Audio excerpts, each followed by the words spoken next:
guys, good morning! Pupunta tayo ng Honey Jam, yung favorite breakfast place ko, na malapit lang dito sa bahay, parang 6 minutes away lang. And ganito ko guys magsalita, medyo pabebe kasi sakit yung lalamunan ko and may cough drop ako sa loob ng bibig ko. So, hindi ako masyado guys makakapagsalita, pero mafe-film ko naman guys yung papunta dun, tsaka yung mga kakainin namin.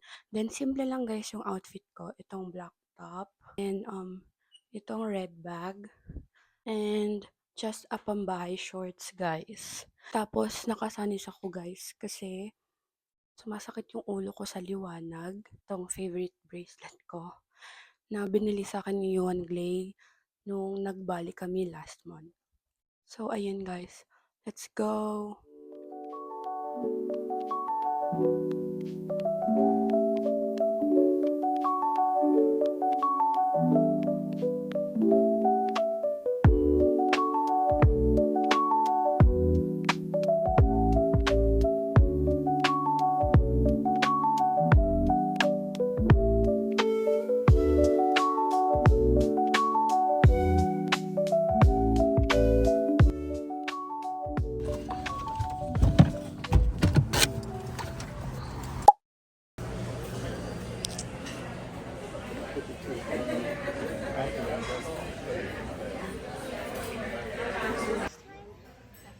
Did I get the chicken and waffle right? Yes.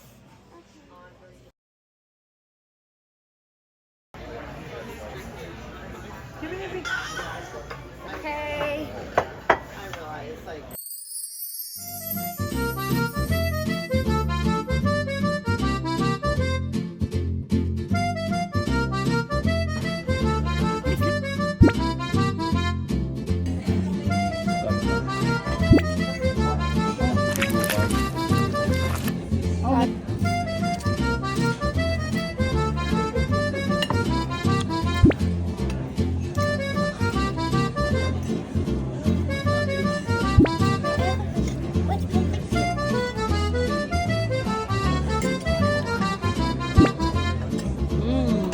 They're good.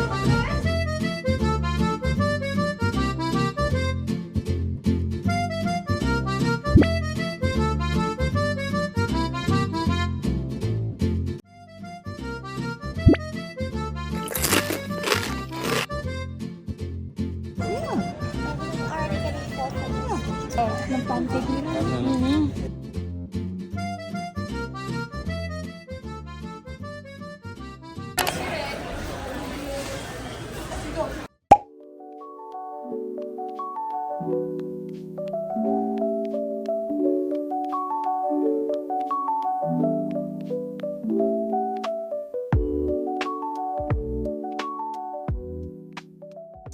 We're home.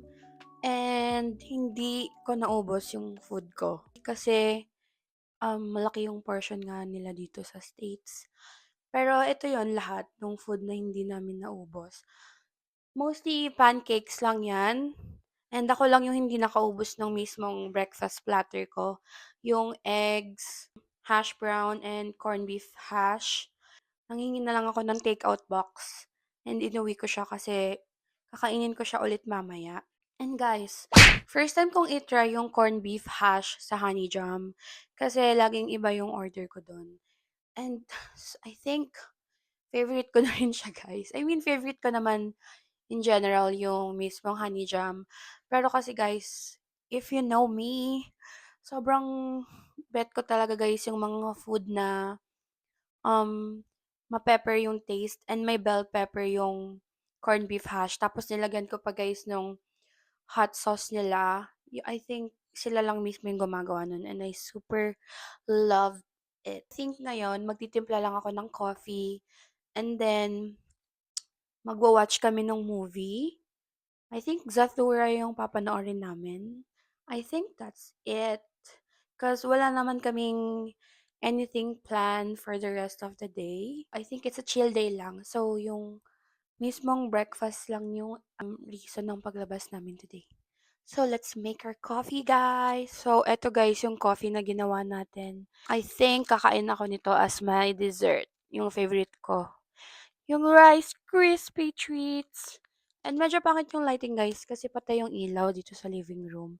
Since maliwanag naman pero sa camera, I'm not sure if okay lang yung quality. See you na lang ulit later. Hello guys! Hapon na ngayon dito. Nagpalit ako ulit dun sa black top na suot ko kanina kasi lalabas kami. Punta kami ng Walgreens guys kasi may kailangan akong bilhin sa Walgreens. Also, isa sa mga bibilin ko ay another eyelash curler guys kasi nawala yung rubber nung eyelash curler ko. So, bibili na lang ako guys ng bago. And maglalakad lang kami guys papunta doon. If may madaanan man kaming mga cute stores, titingin-tingin lang kami guys. So basically ano to guys, hitting 10k walk and also gala na rin. So let's go guys.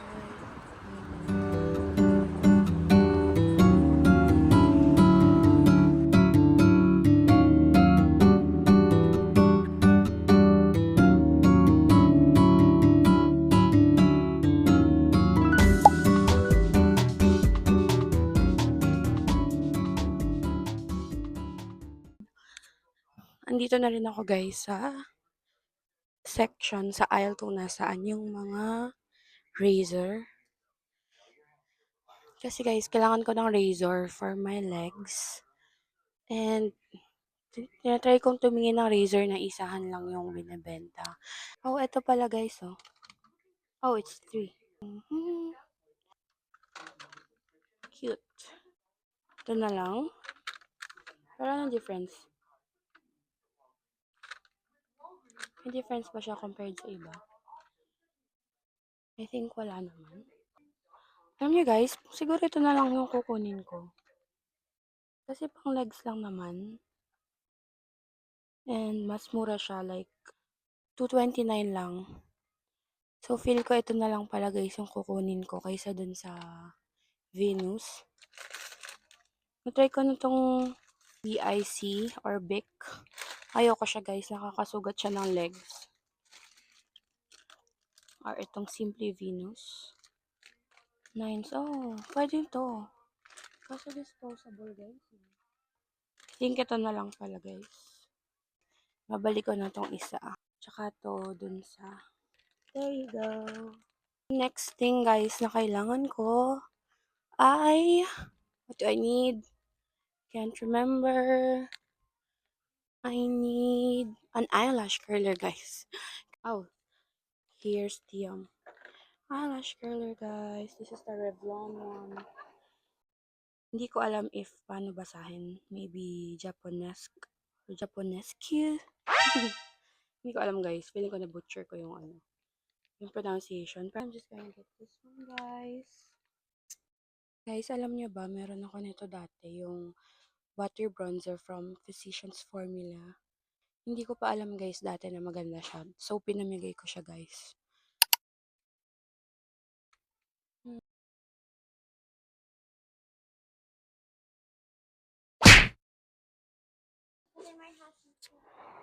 Hey guys, we're done. Punta kami sa toy store guys. Maghahanap kami ng squishy. Hello guys! Hindi kami guys tuloy dun sa toy store or sa fidget store kasi guys, it's a 46-minute walk. And 7 p.m. na dito guys. I think hindi namin yun kayang lakarin. I mean, kaya naman guys. Maliwanag pa rin naman ng 8 p.m. dito to 8:30.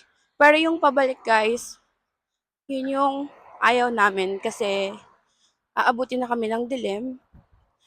So guys, may i-check lang kami na cute stores dito, malapit sa bahay. And then after that, uwi na kami guys.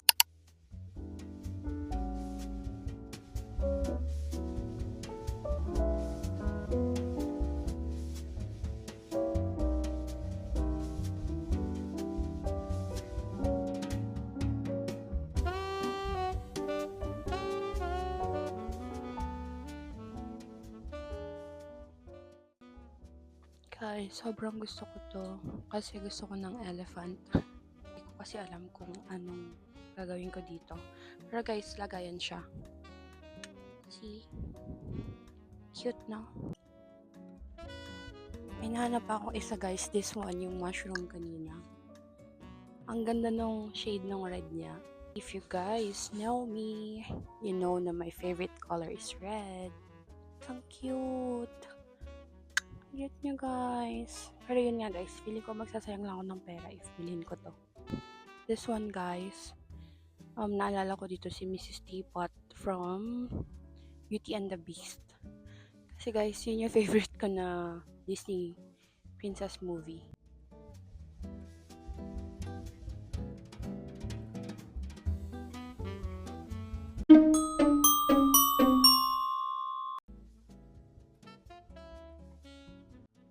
May nahanap ako na cute na measuring spoon. Kasi ito guys, yung gagamitin ko pag magbe-bake ako ng mga cookies or anything na pwede kong i-bake. Oh no! Ang cute guys! Tingnan niyo yung 1 teaspoon. Oh, $6 lang. If ever na maisip ko siya ulit, like hindi siya mawala sa isip ko guys, babalikan ko siya. Since sa likod lang naman ng store na to yung bahay. If makikita to ng 10-year-old self ko, I'm gonna go crazy. Cotton candy maker, Hawaiian shaved ice maker. I think it's the same thing guys. And eto guys yung mga available na syrups for it. Ooh. Ito yung pang cotton candy guys. Feeling ko guys, pag may anak na ako in the future, bibiling ko yung mga ganito. Kasi hindi lang siya yung mag-e-enjoy, ako rin. Okay, yun lang. Ang arte. Hello guys! It's the next day. And today guys, pupunta tayo sa Yorktown Mall and sa Target.